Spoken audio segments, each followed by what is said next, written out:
the Killa Konvos podcast. Shout out to y'all for tuning in once again. This is episode 3 of season 2. And you're just a real one for tuning in. Wait, is this live? This is not live. Okay, cool. Oh my God. I was about to say, I ain't tell nobody. Doesn't it sound like it? Yeah. Oh, I give it that sound that it's live already. Well, you guys, so as you can see, there are a lot of new things happening. First of all, you can see me now. Hello. And you can see my very special co-host here. Every episode, we're going to have a new, guest come on to speak to the topic that we'll just be talking about. And all these people are very near and dear to my heart. And I love them dearly. And I want to share them with you all. So you're lucky. You're lucky. Okay. Aww. So, but before we introduce my cousin Courtney here, as you can see, the topic that we will be going into today, the episode is actually called "Get That Bread and Leave." That bread and leave. Club Godzilla. I thought that was one of the topics. What, get that bread and leave? Yeah. It kind of is, because we're going to teach y'all how to get money out these niggas. These niggas? Just kidding. Why we gotta be niggas? That's not what it's about. That's not what it's about. But, part of it maybe a little bit. You never know. But get that bread and leave is a hit, because honestly, for some of y'all, that was y'all's first Club God song. And it's sad, honestly. That was y'all's first time hearing a Club God song. And he's this DJ out of Houston. Shout out to the AUC for immersing me in this culture. Shout out to Houston, Texas. Shout out to my Houston baddies, okay? Putting me on the Club God, So yeah, it's lit. Get that bread and leave. Get that bread. We talking about good money management. All right. All aspects of good money management. But yes, so Courtney's here. This is my cousin, y'all. Courtney, you can introduce yourself. Hey, everybody. I'm Courtney Drayton. I work with United Real Estate on the ProServe team. Okay, deep voice. Deep voice. Watch, after 5 minutes, it's going to go away. Right, it's going to go completely away. That's right. That's how I'm with all my clients. Every time I see them, it's hey, how you doing? Really? Yes, and halfway through a showing or something, or halfway through a couple houses, I'm hey, what's up, y'all? My right, next time you call them, they're going to be who's this? Nah. Courtney? I don't know. As soon as I get comfortable, my voice gets changed. I don't know. Okay. That's always how I start. It's crazy. You got to just warm up, get comfortable. Yeah. Okay. Yeah. You keep going. I interrupted you. Oh, where was that? Oh, I work with United Real Estate. That's a brokerage, a real estate brokerage. I work with the ProServe Realty team by Randy, and Steve. Mm-hmm. So I work as a real estate consultant for them, and I basically help people buy, sell houses, invest in properties, stuff of that nature. I'm into the stock market a little bit, just a little bit, not too much, not too heavy. Perfect for this convo. Okay. What got you into real estate? Real estate, so honestly, how I got into real estate, I was just walking. Honestly. I was walking with my girlfriend, and I was just talking about houses, and she really we always would when we were eating or out somewhere, we would talk about houses, and she said, why don't you ever get into real estate? So I was I don't know about all that. And then my cousin, Randy, mm-hmm. he's in real estate, the team lead. Mm-hmm. So I talked to him. He let me shadow him a little bit through the whole process, from the initial consultation to taking somebody out to a showing to the closing. And I said, I could do this. And you were I could do this. Shout out to Randy. Yeah, shout out to Randy. Realtor Randy, y'all. I forgot. And shout out to Bay. Word. For, giving you that little push. Word. She really did push me, man. Because honestly, if it wasn't for her, I probably wouldn't have been here. Or yes, it wasn't for her. Yeah, honestly. I love that. What a way. What a way to kick off the month of love. The month of love. Oh, Valentine's Day is coming up. Valentine's Day is coming up. Y'all getting a little too excited about it. Since last week, people have been talking about Valentine's Day. It's coming up tomorrow, but Valentine's Day is a whole 3 weeks from now, and y'all talking about it already. What do you mean? It's like 2 weeks away, first of all. Yeah, but people have been talking about it since like January, the end of January. Yeah, but you know, if you want to do something nice, you got to plan for it. See, you're a girl. You don't really have to plan about it. You don't really got to plan for it. I mean, some of us do. I mean, if you just tell me to stop being bitter and weird about it, because bitch, you know you're not going nowhere. Just say that, Courtney. Just because you're not going nowhere, Kayla, doesn't mean that. But speaking of, okay, so You don't know. Still got time. I know. Maybe it's something I got to manifest. Manifesting is key. It might be somebody too scared to ask. Did you ask them? Well, if he's too scared, then we don't need to be going nowhere. Oh, it tells you everything right there, right? Tells me everything, basically. Don't be scary, okay? Boo-boo. Whoever's out there. Is that your invitation? A little My invitation. When you see this, know that I see you. I'm watching you. Alrighty? Pop up with some secret plans, surprise plans. Actually don't, because I'll be at work, so. I actually don't want to be asked to do anything on Valentine's Day, because I'm going to be at work. Don't come up with anything last minute, because You know what's unless crazy? it's still after 9. Actually, since 2016, I haven't taken nobody out on Valentine's Day. Since 2015? 2016. That's when I met my friend Nicole. Mm-hmm. Her mom runs a flower shop. Oh. So I help with the deliveries because they're very overwhelmed with deliveries that day. So I take my car or my mom's car, usually my mom's car because it's bigger, and I help deliver flowers. So like the most I'll do by the time I'm done is probably bring home a flower. And that's what you were doing every Valentine's Day up until now. Yeah. That's actually nice. That's a nice way to spend it. Yeah, so with my girlfriend, we do something like the day before or the day after. The day, oh, why? Because you'll be doing that. By the time I get done, it's very late. Yeah. So Valentine's Day, I actually haven't done nothing really. Well, speaking of, having nice things done for the ladies and women being catered to and loved on and spent on, one aspect, so this whole episode I want to talk about good money management, and this won't be the last time that I'll be having this conversation because, being on top of your money and having a strong healthy relationship with money is super important, especially in your 20s. So one aspect of good money management I feel is very important and significant to talk about is actually women asking for financial help when they need it from their man. And what do you define financial help? Financial help is, well, let me say, so the other day I saw a post and it said, someone had shared this post on Instagram, and it said, I noticed the realest females don't ask for anything. All they want is love, effort, attention, and for you to answer your motherfucking phone. And I immediately reposted this shit and wrote lies because this is not all what real females ask for. This is not the only things that asking for these things does not make you a real woman. Yeah. Because real women have bills. Okay. Real women are mature and they, open their mouths to ask for the things that they need, demand the things that they require. Okay. And some of y'all saw me repost it and say I was going to use this time to talk more about it. Because, a lot of these things are free. Like effort, the only thing that costs in this list, all women want is love, effort, attention, and for you to answer the phone. The only thing that wasn't free was effort. Like when a guy really puts in effort, the same effort that he had from when y'all first met, when y'all first started dating, like that first week or the second week or whatever, he's going to continue that up until a month later, 2 months later. Mm-hmm. So the effort is it's making time. It's making space in your schedule.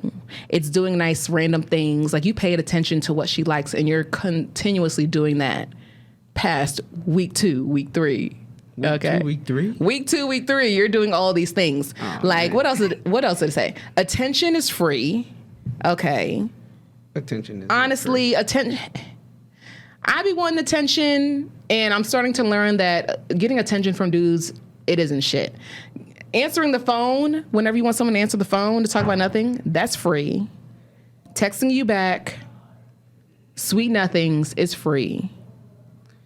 What kind of guys do you like? What kind of guys do I like? Mm-hmm. I don't like guys. I hate guys right now. No, just kidding. But that's a whole other conversation for a whole other day. Because, I mean, like, if you want somebody who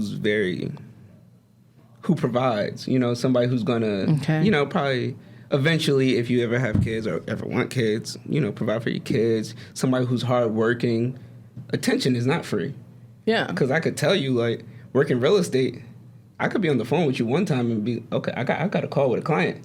Mm-hmm. Or my client, they want to know the comparables for this property. Mm-hmm.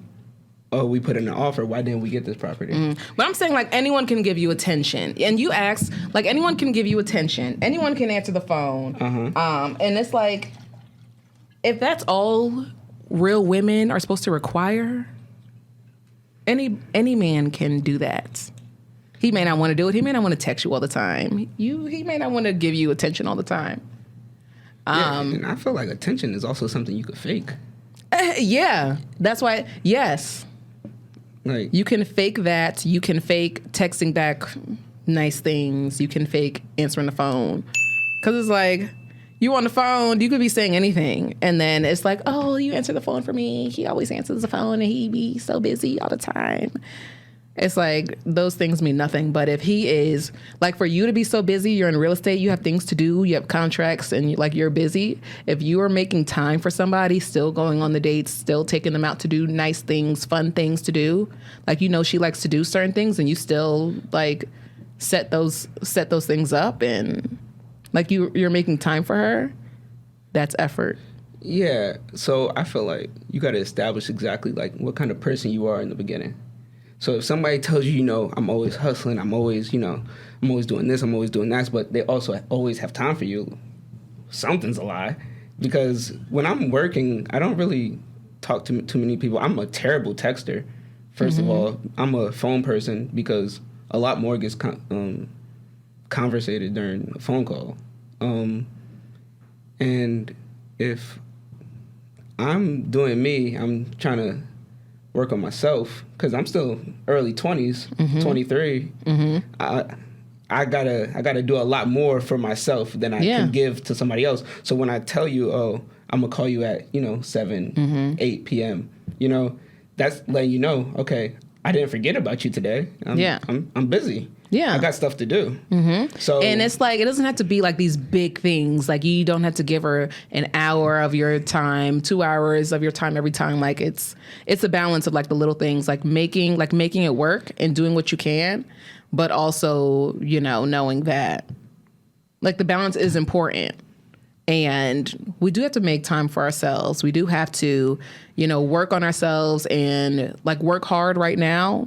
And like sometimes relationships, if you can't be in a relationship right now because you can't give someone the time, the effort, you can't, like, you got to focus on you, then that's okay too. But I'm not saying like to force anything or, oh, well, if you don't make any time for your girl, then it's like, you're trash. You just gotta with communication, and communication that leads to expectation. Okay, I know you're busy. I know you're doing this, so I still want to call at the end of the day. Communication a little is key. Because when you have those people who is giving you all that attention all day, it's fake. True. It's fake. So do you understand where I'm coming from? Like, this thing, like this post, I don't know if it triggered me. I think it kind of did, because I went the fuck off when I saw this, because I'm like, this is not true. And things like this, I feel like they play a role in like shaming women who need to ask for help, or really should be, from a guy, especially if he's calling her for pussy or wanting to be with her all the time, wanting to be laid up in her house on the couch. Like, he wants to be cooked for, he wants all these things, but she don't want to ask for the things that she needs help with outside of answering the damn phone, texting me back. Like, that's kitty stuff. And then it's like, who is reposting these things? Who are creating these types of posts where you're people telling who don't really live it? People who don't really live it. And then it's like, probably from people who are afraid to ask themselves, because we all need things. We all need some type of financial. We all would really like it, actually. Not to say we need it, like, dang, I'm broke as hell, But it's like we all need, or we all would like some assistance in some way. But people are afraid to ask for help because their egos tell them that they shouldn't ask. Their pride is so huge that they can't even ask for help when they need it. And that's even when it's not financial, you know? Yeah. I really felt like I've had to ask for financial help before. Yeah. And worst of all, from a girlfriend. Mm-hmm. Like, that really, like, you know, social media. I'm supposed to be the man. Like, I'm supposed to be the man. I'm supposed to, you know, like, not ask for nothing. I got you don't got me. Right. So that's been tough. But it's one thing for y'all to be, because it's so, like y'all aren't supposed to ask. But now we're not supposed to ask either. And if we do, then what do we get labeled as? What do we get called? You know, asking for help is weak. And damn, for women, it's weak as fuck too. It's not really much about asking for help or putting if it depends on how you present it. You know, if you're looking for a Band-Aid to cover up a scar, you know, how many scars are you going to have? Like, how many times are you going to come back about the same situation? Damn, don't be asking for too much. Like, not even too much. All the time. Like, let me give you a solution. Let me help you. Let me help you do this. You know? Exactly. And, like, that's something you should look for instead of looking for, I'm down. I need, like, $200, $300. Can I get $300? What if you ask, okay, what can I do so that way I'm not running into this problem every other month? You know? Because things become redundant. Because you asked, what is financial help? And it's not only just like getting, you know, monetary, like something physical, like, okay, you're helping me pay a bill. Yeah. So financial help to me is of course, you're helping to pay a bill, put gas in my car, pay for these fucking studio sessions for Killa Konvos. I just paid rent. Can you pay for these the studio sessions so that I can get my See, I think that goes back to what I said before. That's something you could fake. You could fake financially helping somebody. So what do you mean? So if I'm paying, so say I give you money for your rent, say give you money for the Killa Konvos. That's just giving you money. I'm not giving you no solutions. I'm not providing no solutions, right? So if I'm here consulting with you as like a partner or a mate, and I'm looking for a way to help you really understand your financial situation, so that way, in the future, you don't need my help. Yeah, that's real financial help. That's real. Yeah, because that's when you get a lot of these people who have money. So like that's why a lot of people fantasize over like drug dealers or people who scam, people who have money and people who, you know, they give me money when I need it. They're not really helping you. They're putting another Band-Aid on another scar. True. So like instead of really healing you, they're enabling you. Yeah. So to like just say, Courtney got me. He gonna help me out. I don't gotta, you know. I can just spend however I want because I know someone is gonna help me out. That's like you go to the doctor because you have a broken leg, and instead of them fixing your leg, they just bring you the sandwich every time.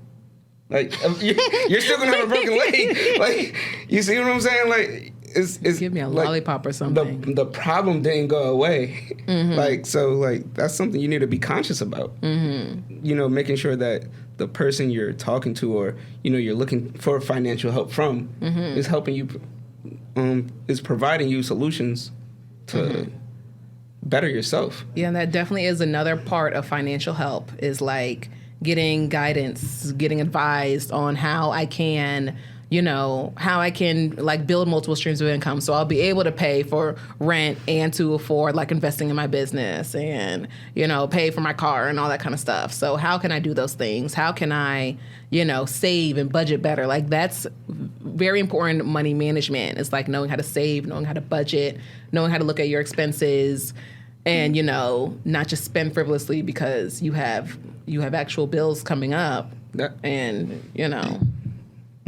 Good. That just means you're financially literate. Yeah, to be financially. So help me to be financially literate. Help me to help myself. Yeah. But let's not get it wrong because there's nothing wrong with women asking their man. I'm saying like. Oh, I don't. I'm saying like she like don't like she doesn't have to be dependent on you, but if y'all are together, there's nothing wrong with her asking.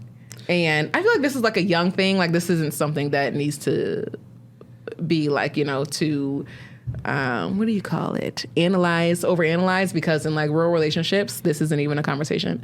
But there's nothing wrong with asking. But there's nothing wrong with asking. But when you said dependent, every once in a while, yeah. When you become dependent on something, we're not trying to be dependent on nobody, right? Yeah, because that's where a lot of problems come in. That's when people feel like. Most domestic violence occur because somebody feels like the other person can't leave because they're dependent on them. Mm-hmm. Most people don't leave because they're dependent on them. Mm-hmm. So when that's why I go back to people who put the Band-Aid on a bruise and just keep putting it on. They feel like they control you. That's where a lot of people get controlling because you need me. So I feel like I could almost do what I want. And honestly, if you're with him and you ask him for some financial assistance that's like physical and monetary and not just, what Courtney said about providing you with advice and helping you to level up. If after you ask a few times and he feels like he's in control of you and he owns you or you owe him something because he helped you pay for something, he gave you some kind of assistance, then he gets left in the dust, honestly. Because then there are women who they can pay for it. And then what if we let's speak to the women who can pay for it, but they just don't need to because you want to be up in our face and you want to be with us. So this shit costs. Wait, what? It costs. I can do it, but it doesn't mean I have to do it every time, especially if you're here. That's exactly right, because my girlfriend just got into she needed new struts on her car. She needed what? Struts. I don't know what that is, but it stops your car from shaking so crazy. Okay. Struts and springs. It's like in the front of the car. So, like she has the money to pay for it, but I offered to pay for it because I know I make more money than her at the moment. Like. I could so you read the room and you're like, all right, it's not even like I read I read the room. Like she's not in the same financial position to pay for this like I can. Yeah. Like $326 is not going to affect me like it's going to affect her. Okay, money man. Like if we're in this if we're in this relationship, that's almost it's like I know when I got it. When she got it, she got it. Because the same thing with me. When I was getting licensed for real estate, there's a lot of costs that I didn't know about. I have to pay board fees, MLS fees, realtor fees, continuing education fees, money that I didn't have. Yeah. But at the time, she had it. And that's when I had to sit down and say, it's a mutual thing. Yeah, I need the money. So I don't ever hold nothing over her head. She never holds anything over my head because she knows that when I have it, I got it. She has it. When she has it, I have it. That's why she's my girlfriend. Well, she helped you first and then you helped her after the fact. Or y'all were like, was that her first time helping you? And then you're like, all right, she got me, so I got her. Like, what if she didn't even help you with your real estate? Would you have offered to? See, so that goes. I didn't really notice how much I helped her until,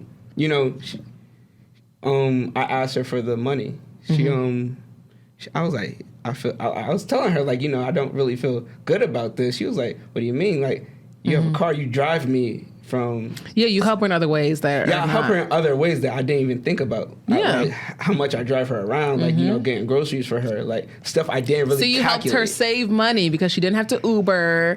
She didn't have to take public transit. Yeah, so, like... Men can help you save money, sis, or give you money. And... I didn't even... Y'all are always doing it. I didn't even realize I was helping her in that way until she brought it up. She said, the first time, because once we was official or exclusive, whatever, like, I've always drove her to her house, and then one day she had to catch the bus. She said, man, I haven't been on the bus in so long. She said, you shouldn't have to take the bus. Stop. You have a car. Yeah. Yeah, so, like, I always, like, helped her out with that. And she's like... So, like, when it came down to me asking for some money to get licensed, she didn't hesitate. She said, because I remember the times you helped me. Yeah. So, like... Yeah. And that's what women will do. Like, we take note of these things. We know, like, the whole, like, provider thing. Like, if you're giving, if you are putting in... You put in some type of time and effort to drive old girl around to where she needed to go. You didn't have to do that. Yeah, I did. Yeah, but you did it. And so we take note of those things. So when people get so up in arms about, oh, what do you mean women should ask for money and ask for help and all these things? It's like, because when we know that we're being taken care of and that someone is like helping us out and being generous and all these things, helping us out in the way that we want to, not just in the general, way, then we give 1,000 times more. So think about that when, you're about to jump down someone's throat, aka me, for saying things like women asking for financial help is good money management. But we do want our good sisters to be independent and all those things. That's like a given. We don't have to, we can do all these things on our own, but there's nothing wrong with asking for a little bit of help. Make your life easier. An easy life is a stress-free life. A stress-free life is the best life. And that's my philosophy. And so, other methods of good money management I wanted to talk about too. I just wanted to talk about this post and how, kind of I felt like it was shaming and kind of not true. That real women don't just want these things, okay? You may want those things, and that's okay. But don't say that real women want. And that's all they want. And that's all they want. There's so much that goes into a relationship that I feel like people don't factor in.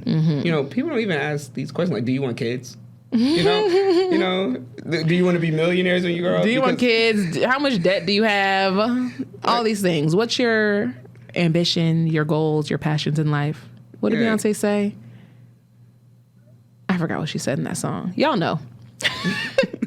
Because I could tell you, somebody who's aspiring to, open up businesses and stuff like that, they're not going to have the same amount of time that somebody who wants to work a 9 to 5. And, the person who works a 9 to 5 could probably, have a family, help you raise the kids, help you, I don't know, football practices, I don't know. I don't damn know. Balance. Organize that life. Because somebody who works, hedge funds and all this stuff, they work 16-hour shifts. What do you do if you have a hedge fund, if you work in hedge funds? Hedge funds? Yeah. So hedge funds, there's a lot of requirements to be able to invest in hedge funds. You need millions of dollars, base. Okay, well, that's out of my tax bracket. I was about to say, that's a whole other topic. Yeah, no. I don't think we want to get into that. But I know that money is what everyone is talking about. We're talking about building wealth and all these things. And I'm just like, I just need to make a budget and stick to it and save my money. Okay, so I can do all these things, like invest in my business. You have a budget? I kind of do. What do you mean you kind of do? I'll make a list of expenses, everything I'm paying for in the month. I like to track my spending. I we're gonna speak positively. So positively affirm. So I am spending very, very well. I'm spending my money very, very well. I am saving my money very well. I'm spending intentionally. But when it comes to like, I know I have 3 degrees. I have a lot of student loan debts. And then it's like I have a car. I have car loan debts. I think that's a problem with a lot of people our age. What? Thinking they're saving money. What do you mean thinking I'm saving? What? I don't know. I feel like, because I looked at my budget, because I have a monthly budget like that I do every 2 weeks or twice a month. So like in the middle of the month and the end of the month. And like, I realized I made a lot of money this month from closings and extracurricular activities. But I also had a lot of spending. But because I made so much money, I felt like I saved a lot this month.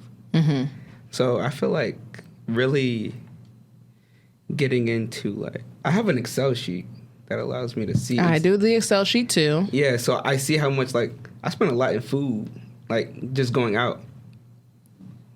So, and I feel like a lot of people who's making a lot of money feel like they're saving a lot, but their expenses are also higher. Then, so like sometimes that's hard to like realize when you're making an amount of money that you haven't made before. So I think that's something to be mindful of. Because I think that right now everyone's talking about, you know, the only way to go about your money is, you know, investing in stocks and it's about investing and trading and all of these things. And it's like, that's what you do with your money. Yeah. And I'm like, well, dang, I need to learn how to save my damn money so that I can put it into the stock. I need to. Well, you got to save before you put in stocks. I got to save. I got to make an emergency fund. I got to budget. Part of budgeting well, it helps you with saving money, you know? So you know where your money is going every month, every week. Like, I don't know. But it's like, you know, take it one step at a time. Like, definitely, I mean, you can speak to this more, but like investing in stocks is like a great way to build your wealth, and it's a great way to save, as long as you know what you're doing and you're getting the information that you need. Well, you're doing it based on like the information that you're getting, because there's so much information out there. So much free information too. It's so much free information out there. Like, there's so much, and then there's a lot of information on how to make money. But then when it comes to like, when you make this money, what are you doing with it? Are you afraid to spend it? Because I'm afraid to spend money. When you say spend, you mean like spend on investments like stocks? Or yes. like things that could spend fail? on everything. Like, to spend on like when it comes to investing in myself, I'm afraid to spend it. I'm afraid to spend it on, you know, like self-care things. I'm afraid to spend it on like, you know, like these investment vehicles, these long-term investment vehicles like life insurance. Like, honestly, I got life insurance, like a life insurance policy.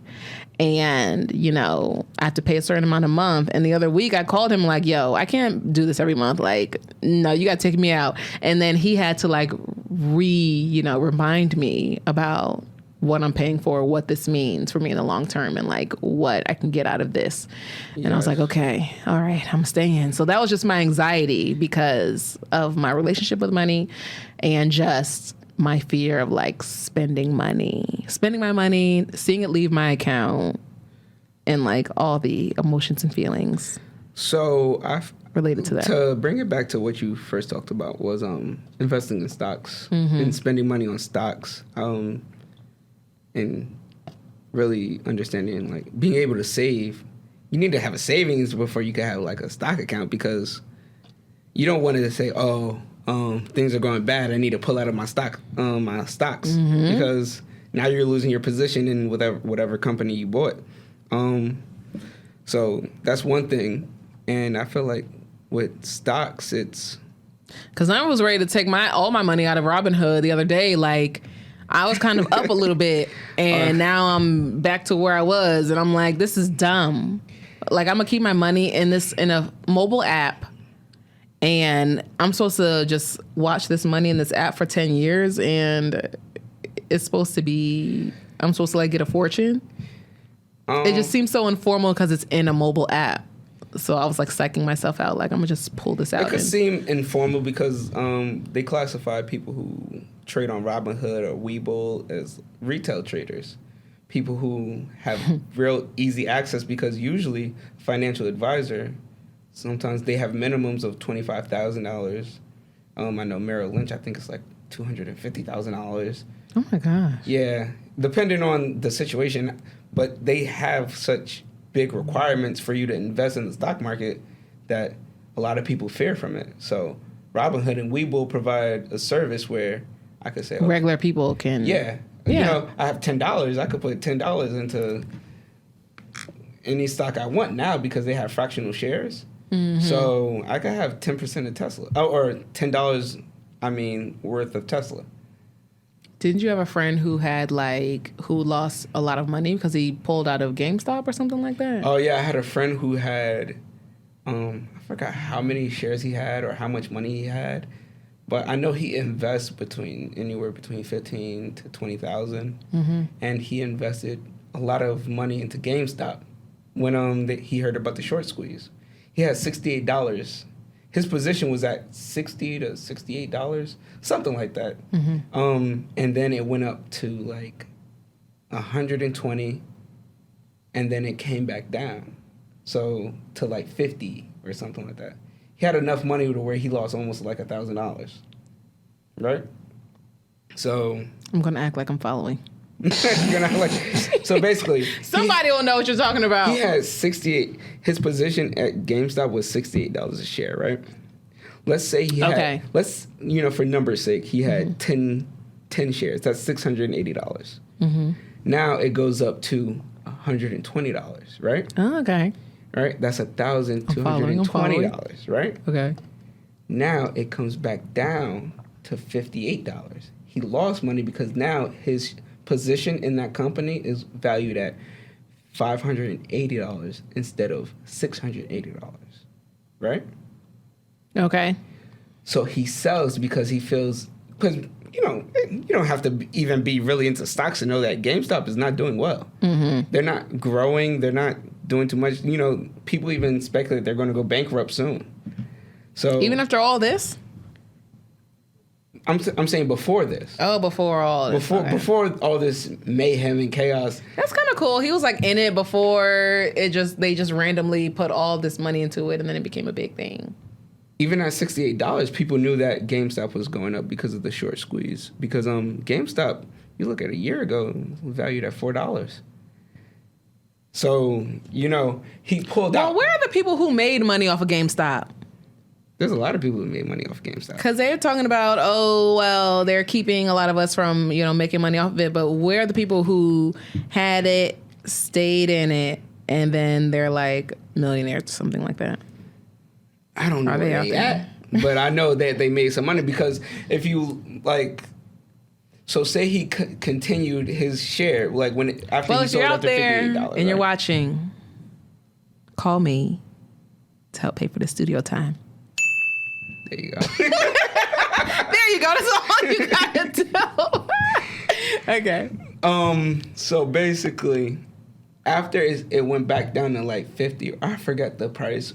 It jumps up to like $200, and to think about how much money he would have made if he just would have kept it, his opportunity cost. He lost a lot of money as far as opportunity costs go. So he is not okay right now. I know he's good. He's good with investments. GameStop is like some random stock. Nobody expects to do good, but so many people bought into it. It went up. That was a loss for him, but he's good with his stocks. I'm so ready to take my money out of Robinhood. I heard a quote. It said, risk only comes from not knowing what you're doing, right? Okay, you did say that to me. I don't know what I'm doing. I told you this. Yeah. So, like I said before, there's a lot of free information out there. Like, you could YouTube this. You could Google. But do I want to do all that? That's the problem. I don't want to do all that. It's 10 minutes. I don't know. I don't know what the 10 minutes out of your day. I mean, honestly, after our uncle, it's not even out of your day. It's almost. If you give a good 30 minutes, you could. I mean, I get 30 minutes to everything else. You know, watching Love and Hip Hop, Insecure. Love and Hip Hop. Yeah. You still watch Love and Hip Hop? Well, I haven't. I haven't been watching a lot of TV right now at all. I don't even watch like Netflix or anything. So I'm not up on any of those things. I just go to work and go to bed. I feel like Love and Hip Hop is just so, like, I don't know. I don't know if they have new episodes right now, but I have. Like, if any out of any reality TV, huh?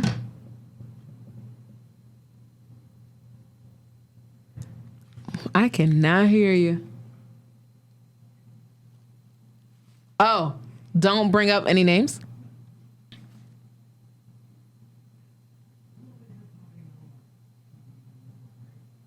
Oh, it's not? It's not. Love and Hip Hop. Oh. That's why I said, you still watch Love and Hip Hop? Well, before, I was watching it before, and they about to have something come out, some kind of like reunion. They're in Aspen, and it's like a joint thing where all the Love and Hip Hop casts are going to be together. I saw that on a commercial somewhere. I don't ever watch TV, but shit. Okay, wait, but just to go back to your statement that you don't have the time to do this research, right? I don't have the time to do. I do have the time. I do have the time. I do. But I mean, even if you do have the time, some people just don't want to do the research, and I just don't want to do it. I would go as far as to say that there's financial advisors for that. I mean, I will. I'm all about. You said I can't say names on this, right? I don't know. Can you? Can I? Cause I have a friend. He's like, why are you asking us? Why are you asking me? I mean, if you want to give like names of companies, then sure. I don't know. He's somebody I know that knows what he's doing. I don't know. Whatever YouTube tells you makes you not do. I don't know what the. We could. I'm pretty sure you could post what you want. Oh, it's all right. You just lost the time. I'm gonna just get it later. Okay, later. But so. It's like, but so if you his name is Anthony, but his Instagram is Wall Street Trapper. Well, just put them all up on the thing. Yeah. Wait, is that the guy who's like on YouTube and it's like he went from YouTube? No, I don't think he's not on YouTube. He's a YouTube? Well, he's not that official. Nah, he's official. He's official. Like Wall Street Trapper? Wall Street Trapper. I like that. Yeah. Black folks always put a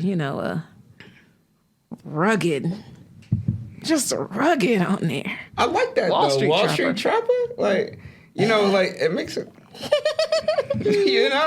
because some people they need to feel like they connect to it. Some culture, some flavor into it. Yeah, some flavor into it. To like, Wall Street. Like, to make it seem like less like aggressive almost. Mm-hmm. So like he knows what he's talking about. So like you get a financial advisor, they'll tell you like exactly what to put your money into. They'll help you with they'll advise you basically.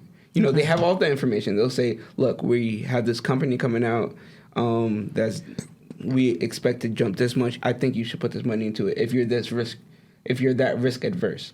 If you're not that risk adverse, maybe put your money into this stock. It may not grow as much, but it pays this much dividends where you'll still make a lot of money in the long run. So like, if you get a financial advisor, that could help you a lot. I would rather someone just call me, text me every day, like, okay, put this amount of money into this. Do this, do that. That's what I want someone to do. You need a man who's going to help you financially. Oh my gosh.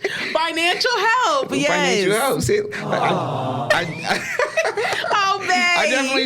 I definitely do this with my girlfriend. Like, I say, like, okay, look, you don't keep it with stocks. Like, no, there's certain stocks that, that's just going to go up, but it's going to eventually come down. So, like, I'll trade them. And then talk me out of taking my money out because it went down like $50 after yesterday it was $100 when it went down. Like, so now it's like, don't put money in the stock market unless you're going to, and if you need it in the next year, 2 years. Like, there's no reason of you to invest. Because, like I said, I'm more of a long-term investor. So, like, I got my money in Apple. Like, Apple, I think, is a good stock because right now I feel like they're undervalued. They had $100 billion quarter, and instead of their stock going up, it went down weirdly. So like I bought more Apple because I said it's at a discount right now. I had Apple, and then I honestly, I had a lot of stocks and then like a little bit of money in each of these stocks. And then I just took it out because I'm like, let me do I was doing a restart on my whole account because I didn't know what I was doing, Yeah. And like I said, I also YouTube a lot of stuff. So I'll YouTube somebody and they'll talk about a stock. They'll talk about what they feel about the stock. And then... But sometimes they were talking about stuff that I don't know what they're talking about. That's the best part about it because they brought it up already. So say they say, oh, the market cap is this, or they say, the growth potential is this. You could fact check them now. Instead of saying, oh, I'm gonna just believe you for whatever you say. You will go and say, oh, okay, he is right. The reviews for this product or service is rating higher than somebody else's, or the market cap does have a potential growth of this much. So it's almost a map. So if somebody says invest in Apple because the market cap is this or because the potential growth is this, you now know what to look for when you're looking at a stock. Okay, no, Courtney. You asked me, well, what kind of man do you want? He needs to be a provider, and he needs to teach me. He needs to tell me. Don't teach me. Okay, I will learn eventually. Like, as I keep, getting exposed to things, I will learn. Tell me what stocks to invest in. Help me, grow my money. You just agreed that, you don't want to be dependent on him. You want him to teach you. I'm going to be dependent. I have my money. I'm going to be dependent on you for the info. But then I also have people like you in case he's he ends up being Old Bay. I still have my backups. So I'm kind of dependent on him, But he's going to like it because I ask him for, advice and things like that. So, yeah. Like I said, you can still be that financial advisor. So that way you don't even have to rely on a Bay. I kind of have one with my life insurance policy. So he's kind of like my financial Bay. Finance Bay. Finance Bay. He needs to be provider Bay, finance Bay. But yeah, so I mean, even when you go into investing in stocks and things like that, because they say emotional, don't get emotional with it. When you start feeling a certain kind of way and you're ready to take your money out, how I do, how I was with trying to take my money out of my life insurance, trying to end my life insurance policy, and all of those things, because it's damn, I'm putting this much money into it per month. I don't want to do that. So those are all emotional things that you shouldn't let drive you out of the intentional ways that you're using and managing your money. One of the last things I wanted to talk about with regards to money management is how your relationship with money is a spiritual relationship. What do you mean by a spiritual relationship? It's a spiritual relationship because there is fear involved in your money decisions sometimes. Money decisions can be fear-based. They can be, just fear of not having money, fear of being broke, fear of failing. Put your money into something and it fails. Not having the faith, those things like that. And then it's psychological because I know with me, I like to have a certain amount of money in my bank account. And so when I see that it leaves because I bought something, I invested in something, I did something for myself, then I start to feel oh, damn, I did a bad thing. I'm about to be broke. I'm not, and it's just the just seeing that there's less money in my account because of I bought a little something. It's bitch, you got issues. Yeah, you got issues. It's a spiritual relationship. And then it's you learn your money relationship, you learn those things from your parents and your family and things like that. Are you familiar with the term utility? It's an economics thing, right? Yeah, that's an economic I didn't term. like economics. You didn't like economics? I did not like it. I liked economics, but the work I didn't like because I remember at Spelman, I liked the learning about economics because it was cool to me, but like the work and the math involved was like, I did not like that. I feel like economics is like applied finances. So like utility is basically the measure of how much you can enjoy something, right? So right? I mean, I took that class and I didn't look back after passing I'm telling you, utility is the amount that's like basically what you say something is worth to you. So like say on a scale of 1 to 10, how much do you enjoy doing the Killa Konvos, right? Mm-hmm. You know? Or opposed to... That's a good way to look at it. Yeah. So how much you're willing to put towards it. Exactly. Right? Yeah. So health, how much are you willing to put towards health? Because I've been feeling like, I need to lose some weight, I'm pretty strong. Tell me about it.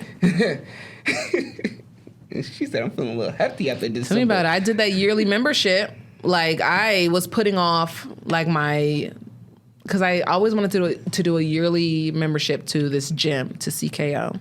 Mm-hmm. Then I finally did it because I'm like, I'm not about to pay $150 to start this, like the monthly is cheap, but to like, to enroll is like $150 or something like that. I'm like, I'm not about to do that. I'm not about to pay that. But it's like, I know that I should be getting up in the morning, working out.